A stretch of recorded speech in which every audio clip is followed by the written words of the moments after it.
তোমার বাপের মহব্বত, তোমার সন্তানের মহব্বত, তোমার ভাইয়ের মহব্বত, তোমার বিবির মহব্বত, তোমার বন্ধুর মহব্বত, সঞ্চিত মাল ব্যাংক ব্যালেন্স যেটা জমা করেছো সেই মালটার মহব্বত, চাকরি বাকরি ব্যবসা বাণিজ্যের মহব্বত, আর 8 নম্বরে যে ঘরটা তুমি অট্টালিকাটা বানিয়েছো এই ঘরটার মহব্বত।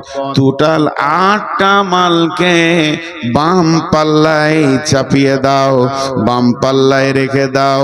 এবার ডান পাল্লাটা যে তোমার ফাঁকা আছে ওখানে 3 জনকে চাপাও। আহাব্বা ইলাইকুম মিনাল্লাহি ওয়া রাসূলিহি ওয়া জিহাদিন ফি সাবিলিহি।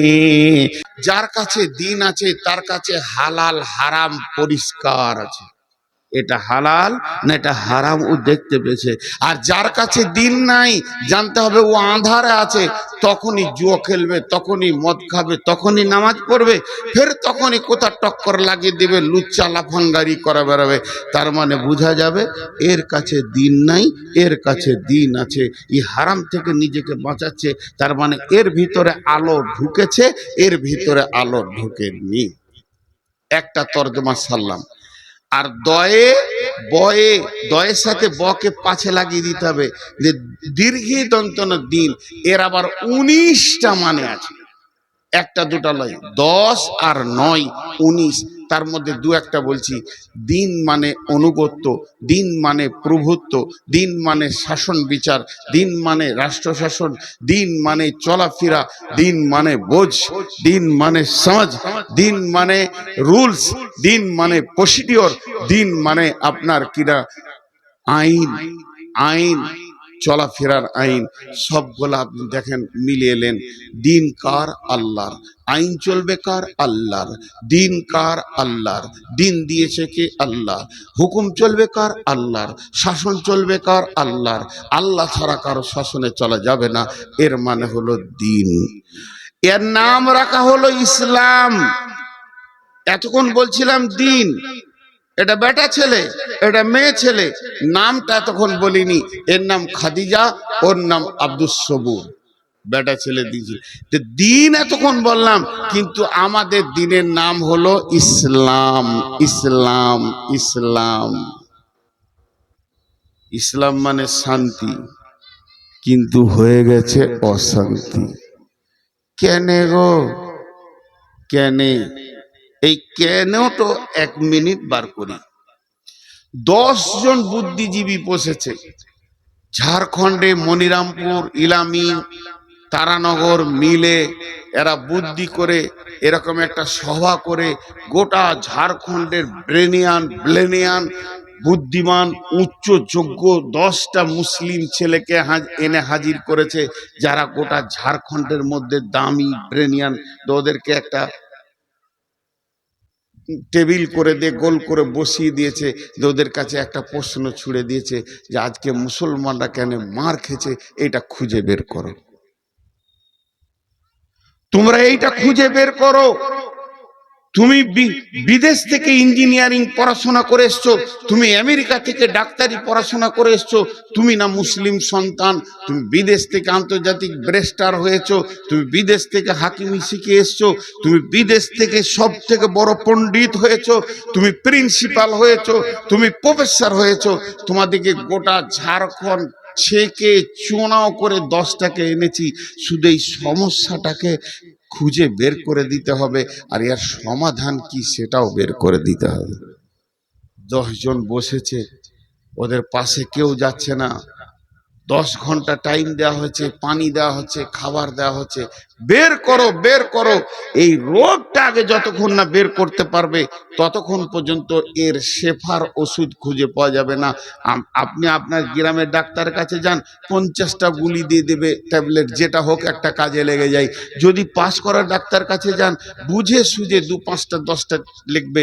কিন্তু ব্যাঙ্গালোরের ডাক্তার কাছে যান, ওদের কাছে মানুষ কেন যায়? ওদের কাছে মানুষ গেলেই ওষুধ লিখবে না, আগে 1 দিন 2 দিন চেক আপ করবে, খালি চেক আপ। আমি একবার গেছি, 4 দিন খালি বডি চেক আপ করছে, ওষুধ লিখছে না, বলছে আরো একদিন থাকো, আর একদিন রহিয়ে।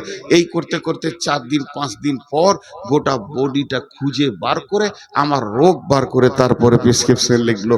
এটা হচ্ছে ওদের বুদ্ধি। তা এদেরকে বলছি যে সারা বিশ্বের মুসলমান, এই ফিলিস্তিনের মুসলমান, এই ভারতবর্ষের মুসলমান, মায়ানমারের মুসলমান, বাংলাদেশের মুসলমান, পাকিস্তানের মুসলমান, চীনের উইঘুরের মুসলমান, সুদানের মুসলমান, আজকে কোন জায়গায় নিরাপত্তা নেই। ঘটেছে কি? ঘটেছে কি? এদের মধ্যে যার যেমন ব্রেন ছিল সে সেরকম বলল। সবগুলোই আতরের বোতল, কিন্তু সেন্ট এক হবে না। সেন্ট এক হবে না। বোতল খুলবেন, আলাদা আলাদা সেন্ট, সবই ভালো। যাদের যা বুদ্ধি ছিল বলা হয়ে গেল। কেউ বলছে এটা আরএসএস এর চাল, কেউ বলছে বিজেপির চাল, কেউ বলছে না এটা তৃণমূলের চাল। এই বলতে বলতে সবাই বলে দিল। শেষকালে বাকি থাকলো কে? বাকি থাকলো আমাদের একজন বড় গণ্যমান্য ব্যক্তি আনা হয়েছে, তার বাড়ি ধরেলেন সৌদি, মদিনা ভার্সিটি প্রিন্সিপাল। ওকে বলা হচ্ছে আপনি এবার বলেন। উনি শুরু করলেন, বিসমিল্লাহির রহমানির রহিম, কুল ইন কানা আবাউকুম ওয়া আবনাউকুম وإخوانكم وأزواجكم وعشيرتكم وأموال اقترفتموها وتجارة تخشون كسادها ومساكن ترضونها أحب إليكم من الله ورسوله وجهاد في سبيله فتربصوا حتى يأتي الله بأمره والله لا يهدي القوم الفاسقين। উনি ফয়সালা দিতেন। ফয়সালাটা কি? যতগুলো মানুষ বসে আছেন মনে মনে একটা দাঁড়ি নিয়েছেন, তারাজু মনে রাখেন, দাড়িটা হাতে নিতে হবে না, দিয়ে হাত দিয়ে দাড়িটা ধরেন। আমি যেমন মনে মনে করতে বলছি এরকম করেন। দাড়িটা হাত দিয়ে ধরেন। দাড়ির দুটা পাল্লা আছে, একদিকে ডান দিকে একটা আছে, বাম দিকে একটা আছে। ডান দিককার পাল্লাটা মুছেলেন, বাম দিককার পাল্লাটা মুছেলেন। যে বাম দিককার পাল্লায় 8টা জিনিসকে চাপান, 8টা মাল, 1 2 করে 8টা। আমি বলে যাচ্ছি, চাপান আপনারা মনে মনে। বিসমিল্লাহির রহমানির রহিম, آباؤكم وأبناؤكم وإخوانكم وأزواجكم وعشيرتكم وأموال اقترفتموها وتجارة تخشون كسادها ومساكن ترضونها।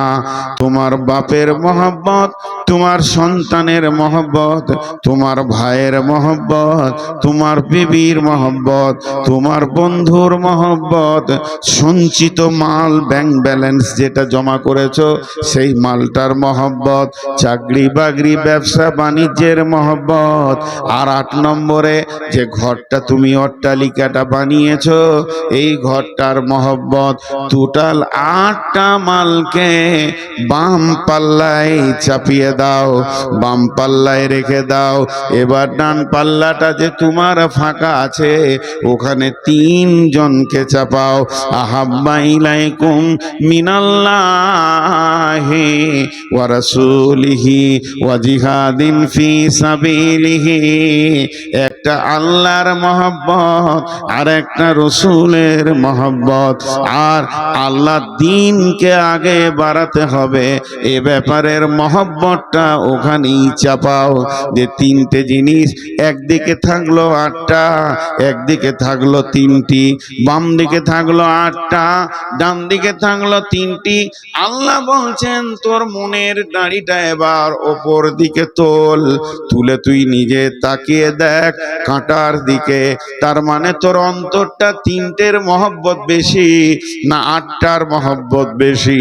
যদি 3টের মহব্বত হয় তাহলে তুই ইমানদার, যদি 8টার মহব্বত বেশি হয়, তুলনামূলক 3টের মহব্বত যদি কম হয়ে যায়, তা আল্লাহ বলছেন তুই ফাসেক হয়ে গেলি। শুনেলে ফাতারাব্বাসু ফাতারাব্বাসু ফাতারাব্বাসু হাত্তা ইয়াতিয়াল্লাহু বিআমরিহি, অপেক্ষা কর, অতক্ষণ পর্যন্ত কর যতক্ষণ পর্যন্ত আল্লাহর হুকুম না এসেছে।